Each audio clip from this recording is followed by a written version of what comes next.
सर्वसामान्यांचा निर्भीड आवाज, लोकशाही महाराष्ट्र न्यूज. सध्या सांगली जिल्ह्यातील जत तालुक्यात एका नव्या वादाने राजकीय पटलावर जोरदार चर्चा रंगवली आहे. निमित्त आहे ते जतच्या नामांतराचा विषय.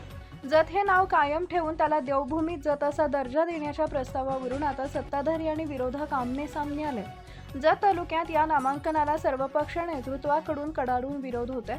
विरोधकांनी एकत्र येत नुकतीच एक पत्रकार परिषद घेतली आणि या मुद्द्यावरून तीव्र आंदोलनाचा पवित्रा घेतलाय. जतची जुनी ओळख आणि नाव बदलण्याचा कोणत्याही हालचालींना विरोधक तीव्र विरोध दर्शवत आहेत.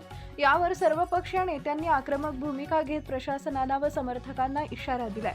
याउलट जतचे भाजपचे विद्यमान आमदार गोपीचंद पडळकर यांच्या समर्थकांनी देखील पत्रकार परिषद घेत विरोधकांचे आरोप खोडून काढलेत. जतचे मूळ नाव बदलले जाणार नसून जतला देवभूमीचा दर्जा मिळवून देऊन देवभूमी जत असं नाव केलं जाईल असा दावा समर्थकांनी केलाय. यात काही गैर नाही असा सवाल त्यांनी उपस्थित केलाय. हा वाद आता केवळ पत्रकार परिषदांपुरता मर्यादित राहिलेला नाही तर सोशल मीडियावरही रंगलाय. भाजपच्या काही कार्यकर्त्यांनी आपल्या मोबाईल स्टेटसवर आमदार गोपीचंद पडळकर यांचा फोटो असलेला एक आक्रमक मजकूर ठेवला आहे. या स्टेटसमध्ये थेट आव्हान देण्यात आलंय की देवाला मानणारे लोक देवभूमीचं समर्थन करतील तर राक्षसाला मानणारे लोक विरोध करतील. अशा आशयाच्या मजकुरानं राजकीय वर्तुळात चांगली चर्चा रंगत आणली असून भाजप कार्यकर्त्यांनी आमदार पडळकरांच्या समर्थनार्थ कडवे आव्हान उभं केलंय.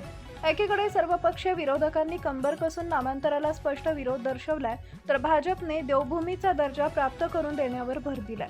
परंतु या सर्व राजकीय कलगीतुऱ्यात जत तालुक्यातील सर्वसामान्य जनतेतून एक निराळा सूर उमटत आहे. विकासाचा ध्यास घेऊन नवी स्वप्ने पाहणारी जतची जनता आजही कायमस्वरूपी दुष्काळानं होरपळतीये. पाण्याचा आणि विकासाचा प्रश्न बाजूला सारून अशा भावनिक मुद्द्यावर राजकारण रंगत असल्याबद्दल जनतेतून मात्र तीव्र नाराजी व्यक्त होतीये. सध्या जत तालुक्यात या राजकीय घडामोडींमुळे वातावरण चांगलंच ढवळून निघाले असून येत्या काळात हा वाद आणखी किती टोकाला जातो हे पाहणं महत्त्वाचं ठरेल. विकासाच्या मुद्द्यावर जत तालुक्याच्या विकासाच्या मुद्द्यावर आजपर्यंत कोणीही काम केलं आणि आमदार साहेब जसे निवडून आले आणि त्यानंतर त्यांनी जो विकासाचा धडाका लावला आहे आणि त्या विकासाच्या मुद्द्यावर आता आपण त्यांच्याबरोबर स्पर्धा करू शकत नाही किंवा त्यांच्याबरोबर आपण टिकू शकत नाही. विकासाच्या मुद्द्यावर काहीही बोलता येत नाही. त्यामुळे आपण त्या मुद्द्यावर न बोलता कुठेतरी जनतेमध्ये संभ्रम निर्माण करावा आणि जनतेचं कुठेतरी दिशाभूल करावी या हेतूनं जतच्या नामांतराचा विषय घेतला गेला. ऍक्च्युली जतचं नामांतर होणारच नाही. जत हे नाव राहणारच आहे. फक्त आतापर्यंत जत तालुक्याला दुष्काळी जत म्हणून हिणवलं गेलं जात होतं. ते कुठेतरी थांबून जतला आमदार साहेबांच्या माध्यमातून देवस्थानच्या विकासासाठी भरपूर निधी आतापर्यंत आला. जवळपास 40 कोटीपेक्षा जास्त निधी आतापर्यंत उपलब्ध झाला आणि येणाऱ्या काळात सुद्धा जतच्या विकासासाठी देवस्थानच्या विकासासाठी आणखी भरपूर निधी उपलब्ध होणार आहे. त्यासाठी जतला देवभूमीचा दर्जा आमदार साहेबांनी महाराष्ट्र शासनाच्या माध्यमातून आता 1-2 दिवसात तो होईल. हा कुठेतरी पोटछोड आणि जनतेमध्ये आमदार साहेबांच्या बाबत असणारी लोकप्रियता याच्या कुठेतरी दिशाभूल करावी या हेतूनं जतचं नामांतरण करणार. ऍक्च्युली देवभूमी जत हा नाव असंच नाव राहणार आहे. जतच्या नावात कुठेही बदल होणार नाही. त्यामुळे जत तालुक्यातील सर्व जनतेला माझं कळकळीचं आव्हान आहे की आपण कोणत्याही दिशाभूल व भूलथापांना बळी न पडता जतचं नामांतर झालेलं नाही. जत हे नाव आहे असं राहणार आहे. फक्त देवभूमी जत असं नाव होणार आहे. त्यामुळे कोणत्याही भूलथापांना बळी पडू नका. विकासाच्या मुद्द्यावर बोलायला गेलं तर आतापर्यंत झालेल्या लोकांना पंचायत समितीची इमारत दिसत नव्हती का? नगर परिषद स्थापन होऊन किती वर्ष झाली? ती इमारत दिसत नव्हती का? विकास म्हैसाळ विस्तार योजनेला तिसरी सरकार टाकत आहे. पालन रस्त्याच्या माध्यमातून जवळपास 37-38 कोटी रुपये उपलब्ध केले जात आहेत. प्राणी संग्रहालयाला 106 कोटी रुपये आता केंद्र शासनाच्या माध्यमातून उपलब्ध होत आहेत. आरटीओ कार्यालय झालं. आरटीओ कार्यालय आतापर्यंत करता आलं नव्हतं का? नाट्यगृह होते मग आतापर्यंत नाट्यगृह दिसलं नव्हतं का? आपणही पदावर येऊन गेले. आपण तालुक्यासाठी काय केलं याचं सगळ्यांनी स्वतः आत्मपरीक्षण करावं आणि त्यानंतर आमदार साहेबांनी केलेल्या विकासाच्या मुद्द्यावर बोलावं. विकासाच्या मुद्द्यावर बोलता येत नाही.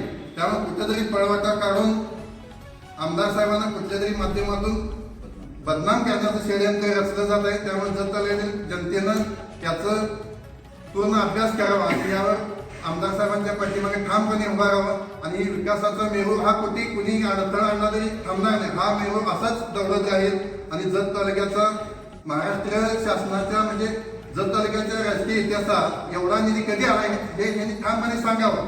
आमदार साहेबांच्या माध्यमातून आतापर्यंत आलेला निधी आणि आतापर्यंत झालेल्या ह्याच्यात 5 वर्षात कोणत्या काळात जास्त निधी आला याचा पण अभ्यास करावा आणि यावर उत्तर द्यावं, एवढं करून थांबतो. आमदार साहेबांच्या माध्यमातून जतला देवभूमी जत हा दर्जा प्राप्त करून देण्यासाठी आम्ही प्रयत्न करतो. तुम्ही लोकांच्या मध्ये जाताय, संभ्रम निर्माण करताय की बाबा तुमची आयडेंटिटी बदलावी लागणार आहे, आधार कार्ड बदलावे लागणार आहे, त्याच्यानंतर तुमचे मतदान कार्ड बदलावं लागणार आहे, तुमचे पॅन कार्डवरचे नाव बदलावे लागणार आहे.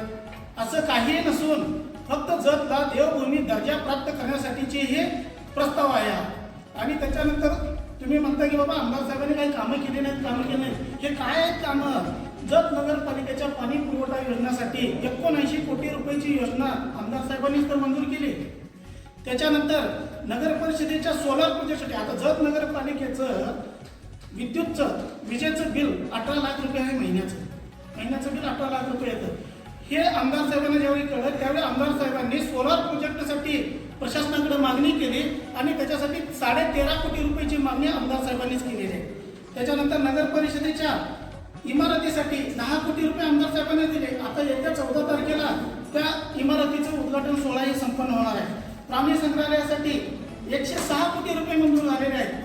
आणि ते परवाच प्राणी संग्रहालयासाठी जी टीम आली होती ती पाहणी करायला आमदार साहेब त्यांच्यासोबत होते आणि त्यांनी प्रस्तावित असं केंद्र शासनाकडे पाठवलं आहे. लवकरात लवकर ते प्राणी संग्रहालयाचंही काम मार्गी लागेल. आणि जत करण्यासाठी नाट्यगृहासाठी आमदार साहेबांनी प्रस्ताव ठेवलं. नाट्यगृह आपल्या जतमध्ये उभं राहत आहे. त्याच्यानंतर नमो उद्यान आता उद्या परवाच उद्घाटन आहे 14 तारखेला नमो उद्यानचं आणि मुलांच्यासाठी अभ्यासिकेचं आणि आरटीओ कार्यालयाचे उद्घाटन होत आहे.